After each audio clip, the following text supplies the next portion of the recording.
breaking news from KXAN News. That breaking news overnight, an Austin police officer shot in Southwest Austin. The man accused of firing at him now in custody. Thanks for joining us. I'm Tom Miller. I'm Sally Hernandez. Officers went to a home to check on someone around 9 o'clock last night on Channel Island Drive. That's near Onion Creek and East Slaughter Lane. Police Chief Joe Chacon says officers knocked on the front door and announced themselves as APD. And when no one answered, that's when they went inside. And you see that huge police response there. Chacon saying that within seconds, a man with a gun confronted officers. Says the officers tried to back out of the home to de-escalate the situation, but before they could, the suspect opened fire. The individual in the house came out with the firearm and began firing his weapon, fired it multiple times in the neighborhood. Chacon says his officers fired back. Soon after that shooting, SWAT arriving. 3 hours later, around midnight, officers took the man into custody. That's when they found out that suspect was hurt. It's unknown if the injuries are from the officer shooting back. One officer is injured. They're expected to be okay. APD officers involved will be put on administrative leave during the investigation. That is standard policy. The chief says video from the officers will be released to the public 10 business days from the shooting. First warning weather with meteorologist Kristen Curry. Well, good Monday morning. We start with a live look outside, taking up to northwest Austin. We got our Palms car wash camera back up and running. Looks fantastic. Clear skies out there. Temperatures in those upper 70s to low 80s. Here's where we are at the moment. 80 in Austin, 83 in Georgetown, 85 in San Saba. But most of us are within about 1 to 2 degrees of where we were yesterday, if not the exact same. So if we're starting the same, you can pretty much assume we're going to finish the same. The difference maybe being 1 or 2 degrees with those afternoon highs, and that would be 1 or 2 degrees hotter. Unfortunately, yesterday we hit 105. Today I'm going to go 106, staying just beneath the daily record. Plenty of sunshine to help get us there. The humidity is going to be something to watch today. It's not terrible, but it is a little noticeable, especially in the morning. Unfortunately, though, as you can see, we've got a lot more humidity in the extended forecast. Later this week, not only an increase in humidity, but an increase in wind. So we've got more triple-digit days ahead. We'll be talking more about the winds fueling the fire danger today and into the days to come. But there is maybe a little bit of good news on the horizon, potentially a pattern change. We'll talk more about that coming up in your first morning forecast. Okay, Kristen, thank you. It is back to school for some school districts, at least one in our area. Students going back today. Cherokee ISD starting today. Meantime, San Saba, Lomita, Buckholz, and Rockdale ISDs, y'all start tomorrow. Only 2 districts start Wednesday, Del Valley and Goss ISDs. Thursday, it's Richland Springs, Lampasas, Harper, Hutto, Taylor, and Copeland all heading back and starting classes. There are other school districts in the area starting school in the next few weeks. To check out a full list and an interactive map, go to our website, KXAN.com. Click on this story. You can find it in the featured links section of our live stream page. Georgetown ISD are going to meet today to vote on whether to hire its lone finalist for the superintendent. Dr. Devin Pettiville is currently the superintendent for Taylor ISD. He's familiar with Central Texas and has served in leadership roles in Pflugerville, Austin, and in Round Rock. Pettiville takes over for Dr. Fred Brent, who retired on June 30th. Breaking overnight, a major U.S. trucking company is filing for bankruptcy. According to CNN, the filing comes more than a week after Yellow halted operations. It's putting 30,000 people out of work. Yellow had been in business for 99 years. Continuing our coverage of the wildfire, the latest on the fire in Hays County, where crews are getting it contained. And how the federal government could help people save on student loans as many are preparing to start repaying those.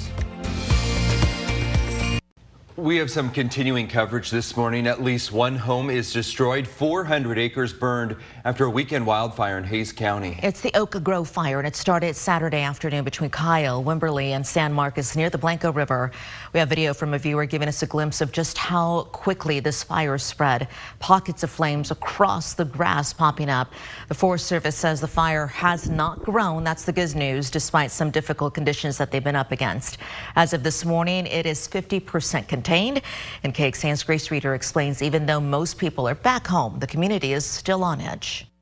From signs to dropping off supplies for firefighters. People near where the Oak Road fire started Saturday afternoon in Hays County are counting their blessings as firefighters work to get this fire completely extinguished. We've been real lucky. You know, it could have been far worse for us because we were so close to the start. You know, 3,000 feet's not much.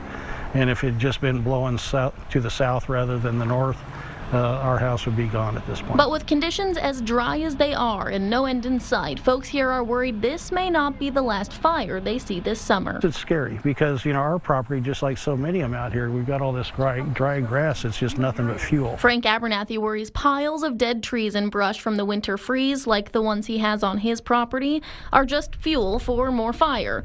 He fears there's not much he can do about it until these conditions get better. And I don't want to go out there and cut it now because if the blade hits a rock, it might start off another fire. So for now, people in this community hoping for rain and thankful firefighters were able to keep this one from being much worse. The guys and gals that are coming out here that do the first responding, the firefighting, you know, 100-something degree temps, you know, wearing gear, all that stuff.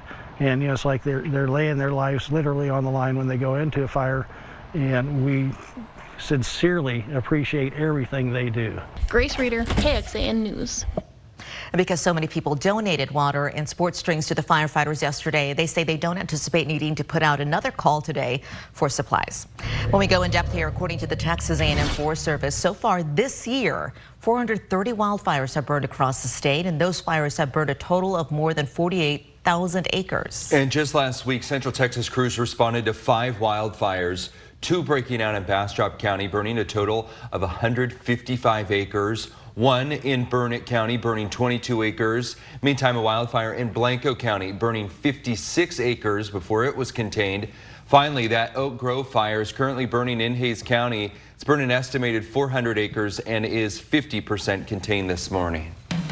A recent decision from the Round Rock City Council is going to bring more walking trails to parts of Central Texas. Taking a look at the impact Governor Abbott's border security initiative is having on South Texas communities, as we hear from those caught in the middle of the state and federal government.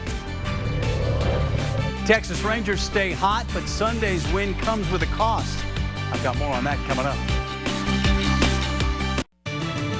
Good morning, a live look outside from Granite Shoals as we kick off this Monday morning here on KXAN News Today. Thanks for being with us. We want to start, though, up in North Texas, where crews in Johnson County are still working to put out a large grass fire. This began burning yesterday afternoon. That fire, an estimated 1,100 acres. Firefighters saying it's only 25% contained. No buildings have been lost, but that fire is moving rapidly. Investigators haven't said how it started. Well, the Mendenhall River in Juneau, Alaska is overflowing its banks because of a glacial break at a nearby basin. Cell phone video shows the swollen river currently above its record flood stage and claiming large trees along its banks. Authorities issued an evacuation order as water levels rose, causing the banks to quickly erode. The flooding has destroyed several structures, and a flood warning for the area remains in effect. National Weather Service says water levels are expected to recede, so some good news there.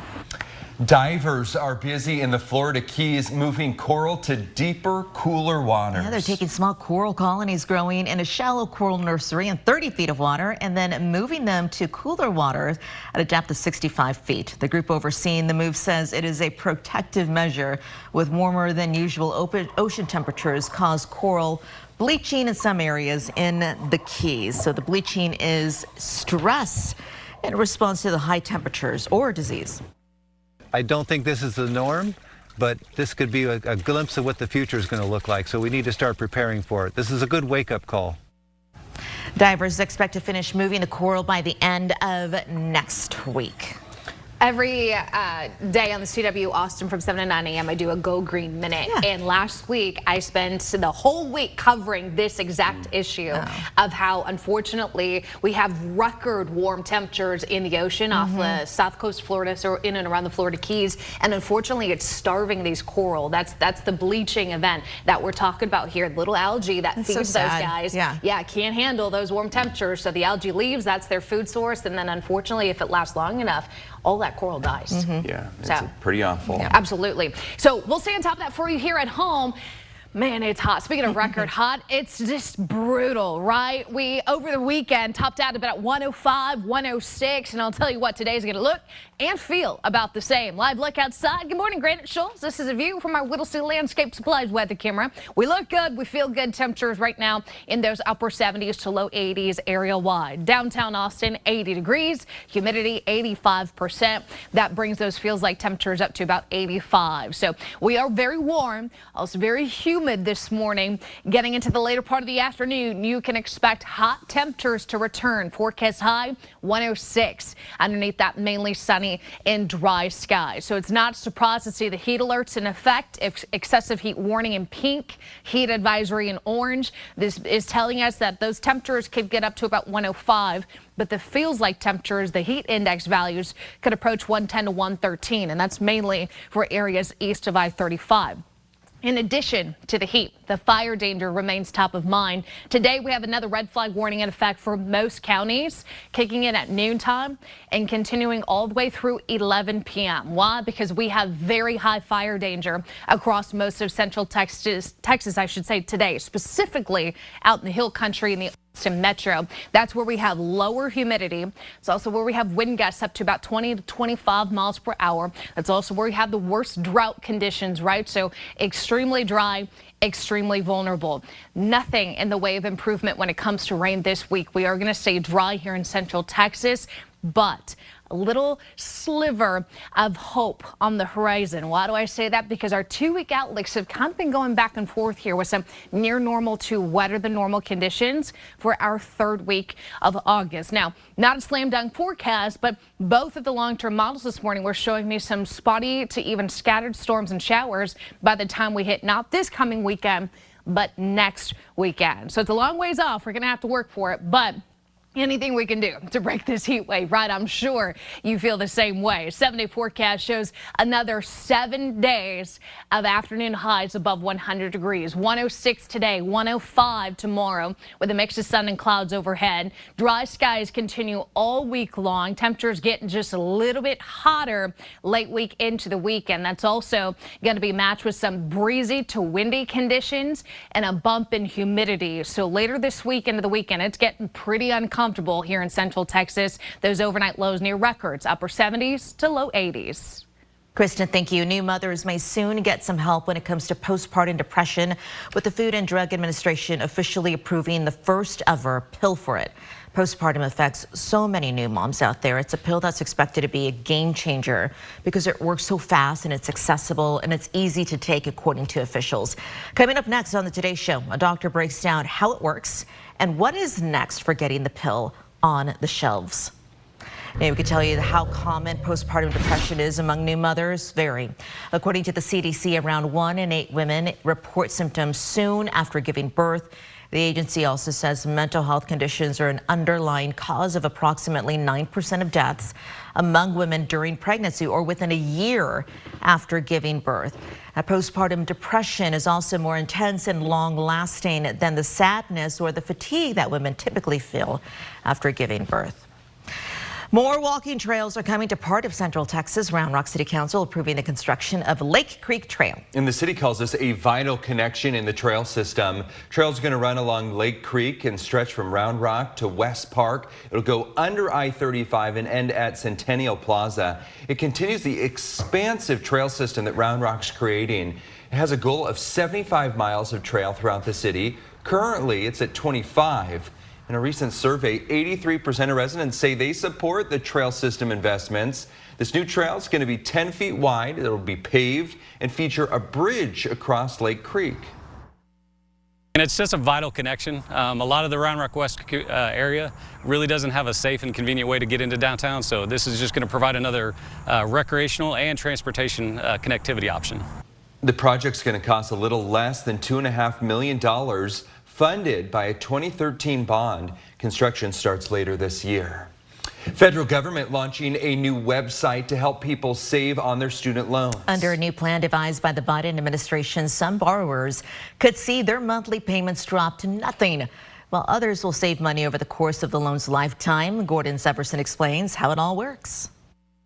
The Education Department launched a new beta website where student loan borrowers can log in and see all of their options for paying off their student loans when payments resume in October. One of those options is the new Save Plan. For most borrowers, they will see an overall lower payment plan than what they were paying before. Kim Miller with Lutheran Social Service says the Save Plan looks at the borrower's income and family size to determine how low their required monthly payment should be. For many on the lower end, that number will be $0 a month. Miller says that means borrowers on the plan can sign up, not pay anything, and still avoid racking up interest on their student loans. Offering a lower repayment plan option is not for everybody, but it can be helpful, especially right now, for people who are just looking for a way to ease back into their repayments. Miller says the Save Plan also has a forgiveness component to it. After several years of making payments, borrowers will have their remaining balance forgiven,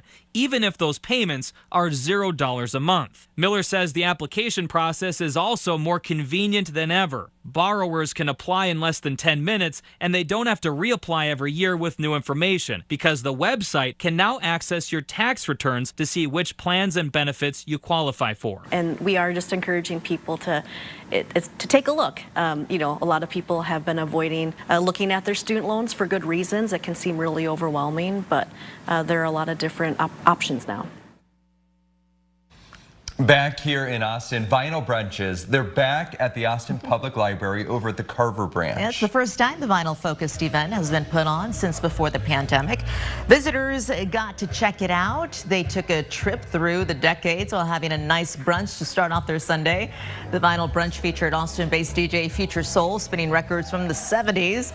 And not only did guests get to hear some great throwback music, but they also beat the heat with some good food and drinks, all in the name of showing the community just how many good resources the Austin Public Library has to offer, like the ability to check out vinyl records.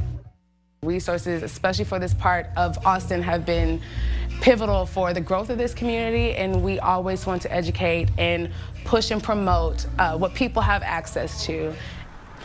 And if you missed yesterday's event, don't worry, you have a few other chances to go. They're going to be every Sunday through the rest of August, with each event covering a different decade of music. This is KXAN Sports, brought to you by Thomas J. Henry. Good morning to you. It's round 2 of the first practice of high school football. Schools that went through spring practice allowed to start today, including the likes of Westlake, Lake Travis, Vandegrift, as they get set for a season now under 3 weeks away. In fact, 2 weeks from Thursday, we open high school football on KBVO. It's our 14th year. We'll have that Northwest Austin Showdown, the Taco Shack Bowl between Anderson and McCallum. Baseball yesterday, Texas Rangers trying to stay hot, 5 in a row, looking for back-to-back series sweeps as they take on the Miami Marlins. They lead 1-0 on Mitch Garver's base hit, and then they play a little long ball inside of Globe Life. Nathaniel Lowe crushes this one, his 13th, and it is 3-0 Rangers. And then, well, Marcus Semien gets into the act as he blisters one in the 5th inning. That's his 18th home run of the season.